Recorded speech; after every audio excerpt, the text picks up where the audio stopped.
यस्तो गरेर हजुरहरूले पानी हटाउन पनि सिकाउँछु सबैभन्दा पहिला। ए हजुरहरूले बाथरुममा अब छततिर त उठाउनु पनि परेन, अहिले चाहिँ मलाई उठाउनु परेको छ नि त यो पानी होइन। हजुरले यसलाई यसो मजाले ल यो ओपन गरेर सबै पानी गयो हेर्न सकिन्छ। नमस्ते बेबीको मम्मा पापा, बेबीलाई चाहिँ धेरै धेरै माया। बेबीको मम्मा पापालाई आज चाहिँ यो बाथ टब चाहिँ बनाएर पनि देखाउँछु र यो पानीमा चाहिँ यस्तो यस्तो सानो सानो बेबीलाई खेलाउन राखेर नुहाउँदाखेरि रमाइलो कसरी गराउने भन्ने बारे पनि देखाउँछु है। सबैभन्दा पहिला त अब यसमा के आउँछ, यो यसमा यो पनि आउँछ बेबीलाई आरामसँग राख्नको लागि कुसन पनि आउँछ होइन।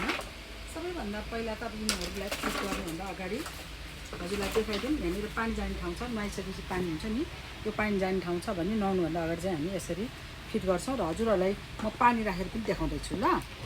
अनि यसलाई यसरी यसो गरेर सबै ठाउँतिर धकेलेपछि यो पुरै यस्तो गरेर एउटा टप भन्छ यसो त। यसलाई सबैभन्दा ठुलो कुरा चाहिँ इजी चाहिँ यसलाई के छ भन्दाखेरि हजुरले यसरी पनि युज गर्न मिल्यो, यतिको पनि युज गर्न मिल्यो, यसको खुट्टाहरू नराखिकन, अथवा हजुरले चाहिँ यसलाई फिट गरेर पनि राख्न मिल्यो। अब यो यहाँ फिट गर्नको लागि सबैभन्दा पहिला हामी यो राख्छौँ है त, यो चाहिँ यहाँ हो। अब यो चाहिँ यसरी फिट गर्दाखेरि यो यहाँ यो सामान चाहिँ यहाँ लक भएपछि मलाई खोल्न गाह्रो हुन्छ। यो चाहिँ यहाँ लक भएपछि यसैमा यो चिज अड्काउने हो ल, यसरी हेर्नुहोस् है, यो चिज चाहिँ यहाँ अड्काउने हो। अब मैले त हजुरहरूलाई भिडियो बनाएर देखाउनु मात्र लाग्यो हो। अब यो अड्केपछि त 4 ठाउँमा अड्काउनुपर्छ, यहाँ र यहाँ अनि यहाँ र यहाँ। हेर्छु हजुर यो दुईवटा छ नि, यो त 4वटा छ हेर्छु। यो 4 ठाउँमा लक भएपछि मलाई खोल्न गाह्रो हुने हुनाले यो यसरी गर्ने है भनेर मैले हजुरहरूलाई भने। अब मेरो उद्देश्य भनेको हजुरहरूलाई यसमा पानी राखेर बेबीलाई कसरी नुहाइन्छ र यो राम्रो राम्रो खेलौनाहरू फुकालेर यहाँ राख्दा कस्तो हुन्छ त्यो भन्ने मेरो औचित्य हो भने बेबीलाई चाहिँ आरामले सुताउनको लागि यति राम्रो कुसन छ।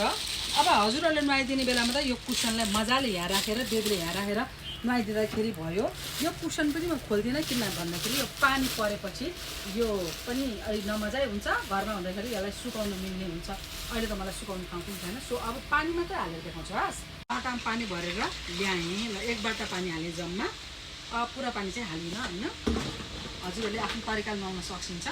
मैले सबैभन्दा हजुरलाई देखाउन खोजेको चाहिँ यो वाला सामान हाल्दा चाहिँ यसमा कस्तो हुन्छ त। यस्तो चाहिँ सामान आमासँग थुप्रै छ। अर्को हाँसको बच्चाहरू थियो, त्यो चाहिँ सकिएको अवस्था रहेछ, यो देखाएँ होइन।